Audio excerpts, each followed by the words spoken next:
vendredi. Aujourd'hui, nous allons parler d'une amphore panathénaïque. Nous allons essayer de comprendre ce que c'est ensemble. Qui est une terre cuite qui date de la Grèce antique de 425 à 400 avant Jésus-Christ. Cette grande amphore est l'équivalent de nos coupes que l'on remet à un sportif qui a gagné une compétition. Les amphores panathénaïques sont des amphores que l'on remettait comme prix aux gagnants d'une compétition sportive qui se passait durant les grandes panathénées, qui sont des cérémonies religieuses en l'honneur d'Athéna. Les jeux panhelléniques, c'est-à-dire qui rassemblent la totalité de la Grèce, pan qui veut dire tout et hellénique qui veut dire donc grec, et donc ce sont des sportifs qui viennent de partout en Grèce pour concourir lors de ces cérémonies religieuses en l'honneur d'Athéna à Athènes. Deux scènes sont figurées sur cette amphore.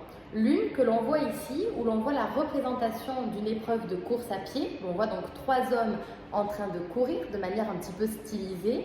Et de l'autre côté, nous trouvons une image de la déesse Athéna en armure, brandissant une lance. Puis pour rappeler que ces vases étaient décernés lors de fêtes lui étant dédiées. Depuis 566 avant Jésus-Christ, ces compétitions avaient lieu tous les 4 ans, l'ancêtre en quelque sorte de nos Jeux olympiques. Et les gagnants de ces compétitions se voyaient remettre des amphores remplies d'huile d'olive, des oliviers sacrés de l'Attique. Ce type de représentation de figures noires sur fond rouge est une technique qui est très ancienne et qui avait été abandonnée depuis bien longtemps en Grèce au profit de vases de figures rouges sur fond noir. Si on conserve cette forme, c'est tout simplement parce qu'on est dans un rite religieux et qu'on maintient une certaine tradition. Donc cela dénote d'un certain conservatisme qui est lié au culte de la déesse Athéna. Alors, quelle est la technique? Comment est-ce qu'on réalise un vase de ce type-là? Eh bien, on façonne la forme du vase, de l'amphore, dans de l'argile.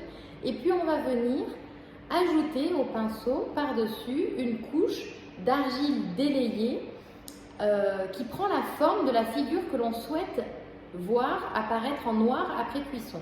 Puis, on va passer cette poterie au four, qui est un four oxygéné, c'est-à-dire dans lequel l'air rentre et donc le vase va devenir entièrement rouge.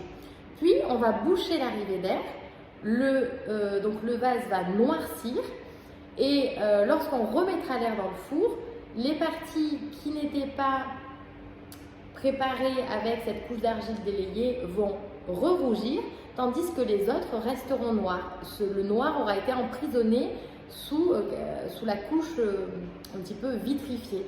Pour les vases à figure rouge qui va apparaître après, l'artisan passera une couche de vernis noir sur tout le vase en laissant en réserve, c'est-à-dire sans appliquer de vernis, sur les figures qu'il souhaite voir rouges.